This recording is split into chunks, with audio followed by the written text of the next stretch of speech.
মোৰ মইনাসকল নমস্কাৰটো সুন্দৰভাৱে গ্ৰহণ কৰিবা দেৰি হৈছে বহুত বেছি দেৰি হৈছে ৰবা মইনাসকল কৈ আছো ক'ত কি কিহৰ পৰা দেৰি হৈছে আৰে জোতাযোৰটো ভালদৰে পিন্ধিবলৈ দিয়া শুনা কাণ পাতি শুনা পাৰিলে কাণখন দাঙি শুনা এই যে ভাইৰেল হোৱা মিলি ব্লগাৰ যেন টপ টিপটপ হৈ যাবলৈ ওলাই আছে তেওঁ মানে এতিয়া বাগী 4খন চাবলৈ যাব 4:30 হৈ গ'ল আমি গৈ পোৱা নাই গতিকে এই লেজি মানুহ গতিকে নাজিৰা একদম চিনেমা হলৰ মানুহবোৰ ইমান ভাল তেওঁ ফোন কৰিছে বোলে আপোনালোকে ইমান দেৰি হ'ল অহা নাই চিনেমাখন ষ্টাৰ্টে হ'ল মানে চিনেমাখন ষ্টাৰ্ট হ'বলৈ আছিলে 4:30 পৰা আমি গৈ পালোগৈ 5টা বজাত বাৰু চিনেমাখন চাবলৈ ইয়াত ধুনীয়াকৈ সোমাই গৈছোঁ খৰধৰ কৰিবলৈ তেওঁ একদম খৰধৰ দেখান খুলি দিছে চিনেমাখনৰ ৰিভিউটো দিওঁ জানো বাকী মই ঠিক ঠাকে পালোঁ বাৰু আপোনালোকে কেনেকুৱা পাই নাজানো কিন্তু এণ্ডিং দেখক বাৰু নকওঁ মই আপোনালোকে চাই গম পাব কিন্তু চিনেমা চাইটো এতিয়া পেটটো নভৰে গতিকে আৰু কিবা এটা খাবৰ কাৰণে আমি আহি পালোহি কি খাওঁ কি নাখাওঁ ভাবি পেলাই বহুত ভাবি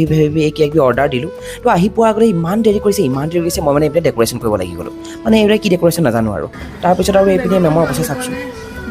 মেমৰ দুখ সহ্য কৰিব নোৱাৰি ফাইনেলি আমাৰ খাদ্য সম্ভাৰ আমাৰ চকুৰ আগত দি দিলেহি আৰু এতিয়া মই নামবিলাক কৈ থাকিব নোৱাৰোঁ কাৰণ মোৰ অলৰেডি লোভৰ পানী পৰি গৈছে আৰু এতিয়া মই পূৰা খাবলৈ ব্যস্ত হৈ পৰিছোঁ মানে মোৰ খোৱাত লাজ নাই আৰু দেই আপোনালোকো লাজ নকৰিব খাব পালে মানে পূৰা খাব মানে এইটো খাই ল'ম মই এতিয়া